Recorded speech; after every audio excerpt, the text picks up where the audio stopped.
బావా చెప్పు. ఏమన్నా పనుందా? నువ్వు చెప్పే పని చేయడం తప్ప నాకు వేరే పనే ఉంది చెప్పు బంగారం. ఫ్యాన్సీ స్టోర్ వరకు వెళ్ళొద్దాం, వస్తావా?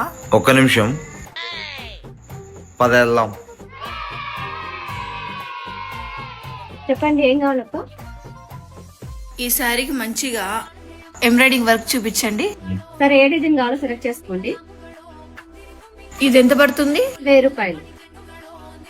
ఇది ఇదైతే 1500. ఏంది 500 చీరకు 1000 రూపాయలు 1500 పెట్టి వర్క్ చేయించుకుంటారా? మరి వర్క్ లేకుండా అట్లే కుట్టించుకోమంటావా? అయినా ఆ లెక్క ఎవడిచ్చాడు? కొనిచ్చింది నువ్వే కాబట్టి నువ్వే డబ్బులు ఇస్తావు బావా. అట్లనా? ఈ కవర్ ఓపెన్ చేయి. ఈ పంచుకు మంచి ఎంబ్రాయిడింగ్ వేయాలి. కనీసం అంటే ఒక 5000 ఒక మంచి డిజైన్ చూపించండి అమ్మా. ఈ పంచకు వర్క్ ఎందుకు బావా? అంటే మన పండక్కి మీ అమ్మోళ్ళు పెట్టారు కదా, 5000 పెట్టి నేను వర్క్ చేయించుకుంటా. అయితే వద్దులే అమ్మా, మామూలుగానే కుట్టించుకుంటా జాకెట్. అది అలా రా దారికి. ఇంత టాలెంటెడ్ ఉన్నావు.